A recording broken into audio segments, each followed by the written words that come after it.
Olá pessoal, tudo bem? Prontos para uma super revisão para o Enem? Nós estamos fazendo ali, né, um bate-papo, aliás, estamos fazendo um bate-papo já há algum tempo sobre como enxergar as questões, né, de língua portuguesa, mais conhecidas como códigos, né, e suas linguagens, não é isso?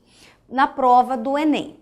Bom, já vimos algumas características, né? Como, por exemplo, muita interpretação de textos verbais e não verbais, tá? E todas essas dicas estão relacionadas às habilidades e competências prescritas, não é isso? Lá no manual, digamos assim, dessa prova que é o Exame Nacional do Ensino Médio, certo? Então, hoje nós falaremos sobre algumas outras habilidades, correto? E que são necessárias para que você tenha ótimos resultados nesta prova. Professora, eu já bati o olho lá no quadro e vi que o título é semântica. Semântica. Pessoal, o que é semântica? A primeira coisa que você precisa se lembrar é associar semântica a significado, tá? Semântica e significado. O que é o significado? Nós já sabemos que uma mesma palavra, ela pode ter o quê? Mais de um significado. É ou não é? Assim como nós também já nos deparamos com palavras que se assemelham muito. Se assemelham no som, se assemelham na escrita, palavras que são muito parecidas, mas palavras inclusive iguais, correto? Então, nesse primeiro momento, você precisa entender, a língua portuguesa, ela é muito rica. E você sabe disso, tanto quanto eu, não é verdade? E por ser muito rica, é que os vocábulos, ou seja, as palavras, elas são de pertencimento de vários universos significativos. Então, depende do contexto, depende do uso, depende da intenção. Depende, por exemplo, se quem fala quer dar uma amenizada, não é isso? Bom, já conversamos bastante, você já entendeu, então, que essa habilidade é a habilidade, portanto, de compreender a significação de uma palavra em determinado contexto, tá? Então, quem nos ajuda muito nesse sentido é a área da semântica, correto? Então, entendamos assim, que uma palavra ela pode ser polissêmica, tá? Por exemplo, entender que uma palavra pode ter mais de um significado, tá? Quando ela tem mais de um significado, isso é chamado de polissemia. Polissemia, propriedade que uma palavra tem, certo? De vários significados. Exemplo. Vamos ver um exemplo? A própria palavra banco, tá? Uma palavra banco. Veja que eu não coloquei nenhum contexto para vocês. Banco. Então pode ser o banco, pode ser aquele banco no qual eu me sento, professora? Pode ser aquele banquinho. Qual é o outro banco que pode ser? Aquele banco, não é isso? Onde nós fazemos as transações bancárias. Então, banco de transações bancárias, dinheiro. Então, a palavra banco, ela é polissêmica? Ela é. Como é que eu saberei a qual banco se refere um texto, um exercício? Pelo contexto, tá bom? Você vai ter que interpretar. Então, pronto, nós já vimos que uma das propriedades vocabulares é o quê? A polissemia. Só que dentro da ideia de polissemia, nós também temos a ideia de denotação, tá? Deixa eu só colocar aqui do ladinho. E nós temos também a conotação. Professora Rô, o que é uma palavra no seu sentido denotativo? Uma palavra no seu sentido denotativo significa no seu sentido, que nós falamos assim, no seu sentido real, né? Tá? Denotativo. Então, por exemplo, se nós pensássemos na palavra mala, Mala, mala. Mala no seu sentido denotativo. O que é uma mala? Bom, mala, vários tamanhos, não é? Que é ali aquele, vou chamar de objeto, tá bom? No qual nós colocamos roupas para viajar, por exemplo, né? Então, preciso da minha mala, viajarei na próxima semana. Então, essa é a mala. Mas eu também não posso dizer assim, nossa, aquele nosso colega de trabalho é um mala, hein? Ele é um mala. Bom, nesse sentido, eu estou dizendo que ele de fato é mala, né? Não colocar roupa. Não, né, gente? Claro que não. Na verdade, a palavra mala saiu do seu sentido denotativo e passou ao seu sentido conotativo. Conotativo é um sentido figurado, é um sentido, né, mais que, digamos, meio que comparativo, quase como uma metáfora, né? Por que ele é um mala? Porque mala é uma coisa chata de ser carregada, né, pessoal? Vamos combinar? Mala é chato carregar. Pior ainda se você diz mala sem alça, correto? Mais chato ainda. Professora, então uma palavra mala, ela é polissêmica? Sim, a palavra mala é polissêmica, tá? Então ela pode ter um sentido denotativo ou conotativo. Tudo bem até aqui? Tudo isso do campo da semântica, tá certo? Então vamos para mais um conceito. Vamos falar sobre sinonímia. Sinonímia. Já vou aproveitar e colocar aqui do ladinho antonímia. Ok? Sinonímia e antonímia. Professora, eu já estudei. Claro que já. Você estudou como sinônimo e aqui você estudou como antônimo. O que é uma sinonímia? O que são palavras sinônimas? Palavras sinônimas são palavras que se igualam no sentido ou se aproximam muito no sentido. Só que você precisa compreender o seguinte, que sinônimos, tá? Os sinônimos, é meio complicado você achar sinônimos perfeitos. Como assim sinônimos perfeitos, professora? Quando você vê palavras, mesmo que sinônimas, elas são muito próximas. Mas muitas vezes existe até ali um degrauzinho que eu falo, né, de diferença. Por exemplo, uma pessoa bela é o mesmo que bonita? Bela e bonita são sinônimas? São sinônimas. Mas não lhes parece que bela é um pouquinho mais do que bonita? Mas são sinônimas, tá? Então, palavras sinônimas são palavras, eu vou colocar aqui, iguais ou muito parecidas, ok? Ou muito parecidas. Em que? No significado, tá? No significado. Agora, antônimo são o quê? São o quê? Deixa eu arrumar aqui, pessoal. São significados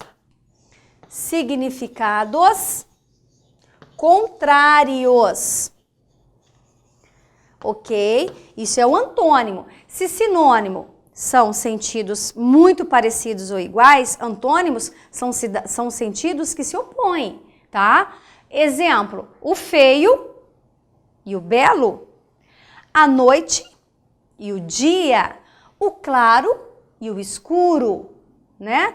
O inteligente e o, vamos dizer assim, o desprovido de inteligência, não é isso? Tá? O limpo e o sujo e assim por diante. Respiraram? Então, retomando. Polissemia, denotação, conotação, sinonímia e antonímia. Ainda no campo da semântica, tá? Acompanhem aqui comigo. Nós temos as palavras chamadas de homônimas ou homonímia. Homonímia. Professora, o que é uma homonímia? Homonímia são palavras, tá? Que têm o mesmo tá? A mesma, tá? Ou seja, isso aqui vai ser igual, ok? Vai ser igual. A mesma o quê? A mesma grafia, a mesma ou o mesmo som, tá? Mesma ou mesmo, vamos colocar um aqui. Ou grafia e som iguais. Nossa, mas isso pode? Isso tá certo, professora? O que vocês acham? Palavras que têm o mesmo som, por exemplo, o mesmo som. Se eu falar assim, concerto e concerto. Concerto e concerto. E dissesse, pessoal, por favor, vamos fazer um ditado. Escrevam aí no caderninho, concerto. Aí você escreveu. Agora escreva novamente uma outra palavra, concerto. Não, mas elas têm o mesmo som? Sim, mesmo som. Só que tem sentidos diferentes.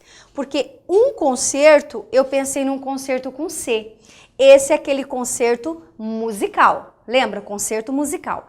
E o concerto escrito com S, tá? Ó, com S é o concerto, por exemplo, do pneu. É o concerto do carro, é o concerto da bicicleta, é o ato de consertar, arrumar alguma coisa, tá? Então, são palavras que têm o mesmo som, mas a grafia é escrita, escrita diferente. Por isso elas são chamadas de homônimas homófonas.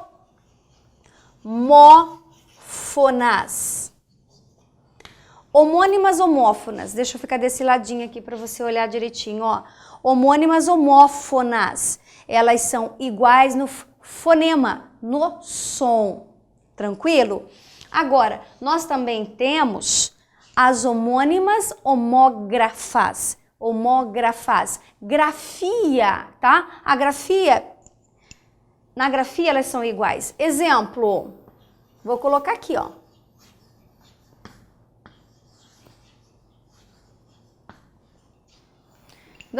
Dê uma olhada. São iguais na escrita? São iguais na escrita? São iguais na escrita. Agora, na pronúncia, elas são iguais? Não necessariamente. Porque eu posso dizer, eu gosto de você. Eu gosto de gramática, eu gosto. Veja que esse O ele é aberto, né? Ó. Eu gosto, é aquele O aberto, ó, para fonética.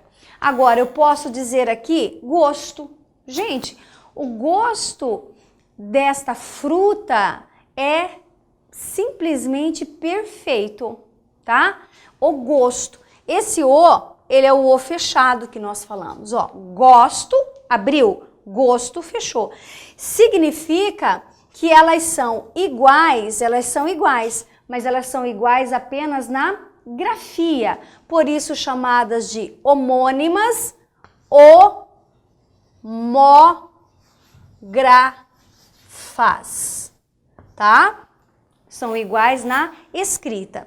Agora, existem as homônimas que elas são perfeitas, tá? Elas são perfeitas. Como assim? Elas são iguais na escrita, elas são iguais na pronúncia, mas serão sempre diferentes no seu significado, ok? Exemplo, vou colocar aqui na frente, tá bom?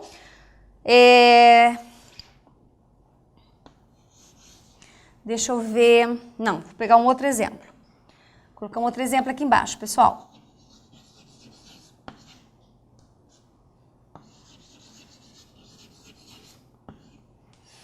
Gostaria que vocês lessem essa duplinha. Verão. Verão. E verão. Tá, ó. Verão e verão. Tem diferença na escrita? Não. Tem diferença na pronúncia? Não. Então, elas são iguais. Elas são iguais na pronúncia e elas também são iguais na escrita. Então elas são chamadas de homônimas perfeitas,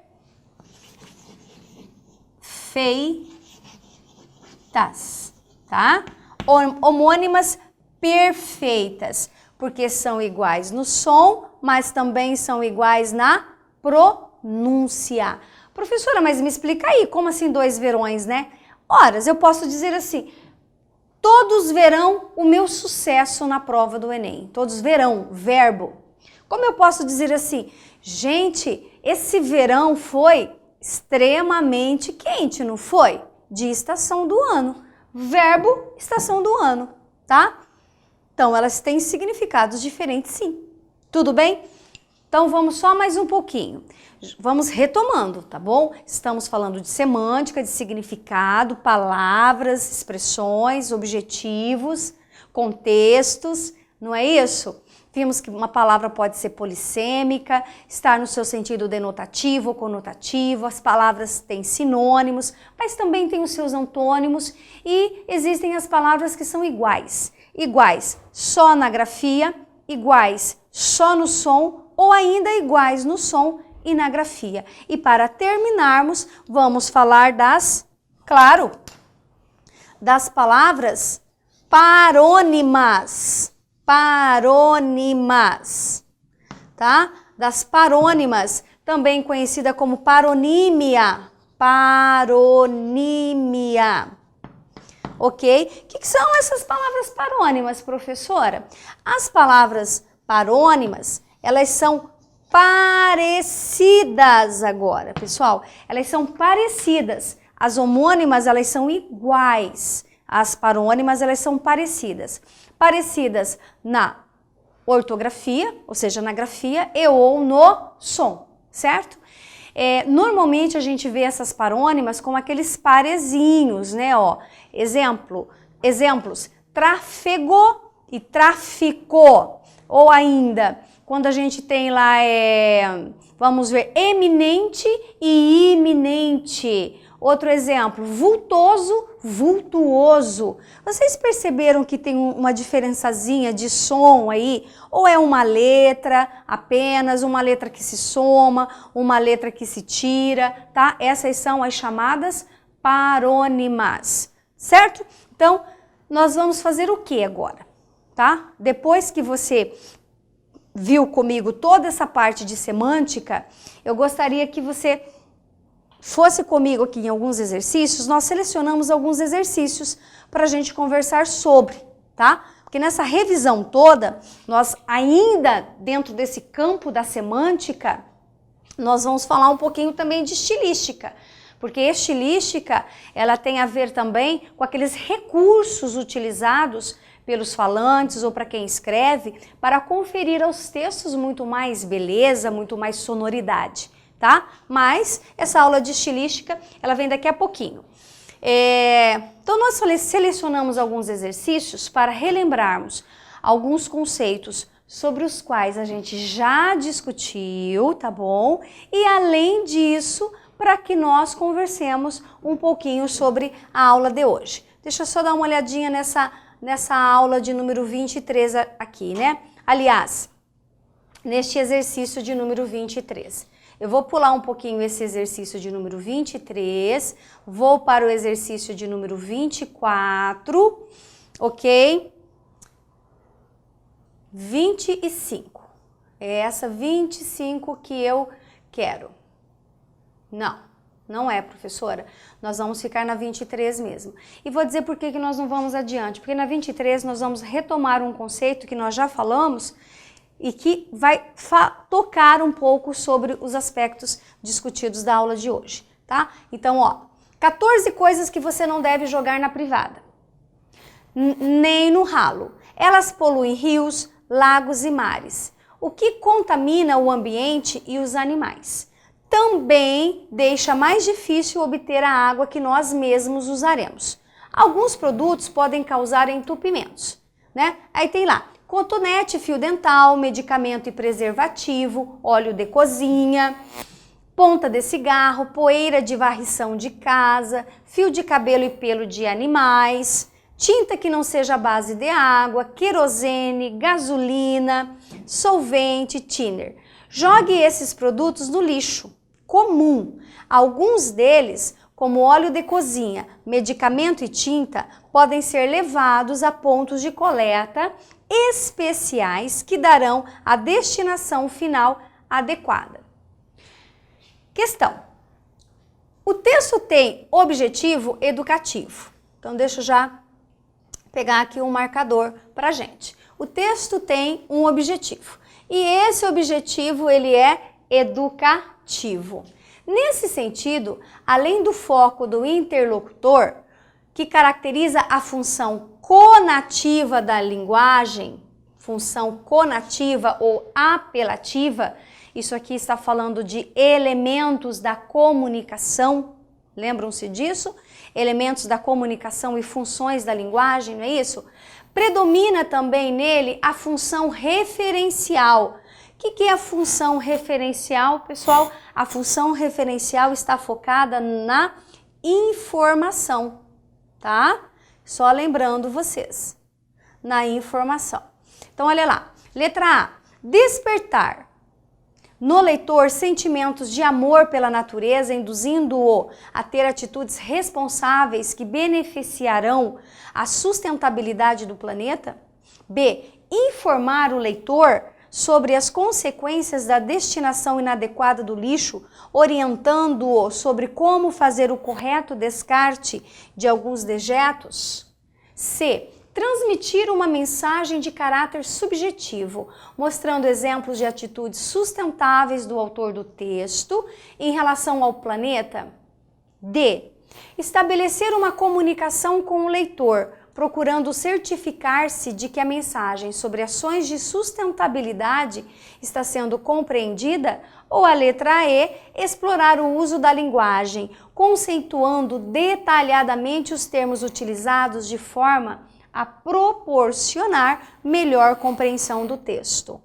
Bom, eu vou voltar um pouquinho, porque nós acabamos de falar sobre palavras, não é isso? Sobre semântica, sobre significados e sobre escolhas. Sempre sobre escolhas, tá, pessoal? Então, veja, esse texto, ele diz lá 14 coisas que você não deve jogar na privada. Com quem se fala? Se fala com você, interlocutor, com você que está lendo, correto? Com o leitor desse texto. Então, os leitores, ao se depararem com esse texto, passam a ser, né, o objetivo ou ser a ser atingido, correto? Nem no ralo, tá? Então, você não pode jogar nem na privada. Ah, se eu não posso jogar na privada, eu posso jogar no ralo? Tá? Elas poluem rios, lagos e mares, o que contamina. Então, ó, palavra contamina, não deve jogar, não pode jogar no ralo, não pode jogar na privada, tá? Ó, então, contamina quem? Os animais e o ambiente, não é isso? Também deixa mais difícil, então é difícil que obter água que nós mesmos usaremos. Alguns produtos podem causar entupimentos. 2 pontos. 2 pontos introduzem no mínimo uma enumeração de elementos, tá? Então vejamos aqui. Cotonete e fio dental você não vai jogar. Você não vai jogar medicamento e preservativo, você não vai jogar óleo de cozinha, você não vai jogar ponta de cigarro, você não vai jogar também poeira de varrição de casa, quer dizer, você varreu a casa e vai jogar, sabe aquela poeirinha, aquele lixo todo? Né? Fio de cabelo e pelo de animais você também não vai jogar, tá certo? Tinta que não seja a base de água você também não vai jogar, porque se for a base de água ela vai se dissolver, daí tudo bem, mas né, existe aquela que é a base de óleo. Querosene, gasolina, solvente e thinner. Então, aqui você tem uma enumeração, tá? Enumeração de itens, certo? Perfeito, professora. E aí você tem novamente um verbo no imperativo. Olha só, escolha vocabulário. Você vai jogar todos esses produtos que foram elencados, onde? No lixo comum, tá? Então, alguns deles como óleo de cozinha, medicamento e tinta, podem ser levados a pontos de coleta especiais que darão a destinação final adequada. Então você pode jogá-los em um lixo comum, entretanto, alguns deles precisam de uma destinação correta. Você não vai jogar, por exemplo, né, ó, como ele coloca aqui, ó, medicamento lá no lixo comum. Não é isso? Porque é perigoso, certo? Bom, agora ficou mais fácil a gente entender. O foco é falar com o interlocutor. Beleza, já entendemos isso pelo assunto tratado, já entendemos isso pela escolha de verbos no imperativo, das palavras escolhidas, mas nós também vimos que esse texto tem uma outra função, ele também tem um outro enfoque. O que é o enfoque? É o enfoque da função referencial. E eu já coloquei que a função referencial, ela busca o quê? Informar. Então, qual é a resposta? A resposta já está bem clara para nós, olha aqui, tá? Que busca informar o leitor sobre as consequências da destinação correta do lixo, orientando sobre como fazer o correto descarte de alguns dejetos. Então, a nossa resposta é a letra B. Nós vamos terminar por aqui, tá? Essa aula, mas retornaremos falando ainda sobre semântica, funções e figuras, tá? De linguagem.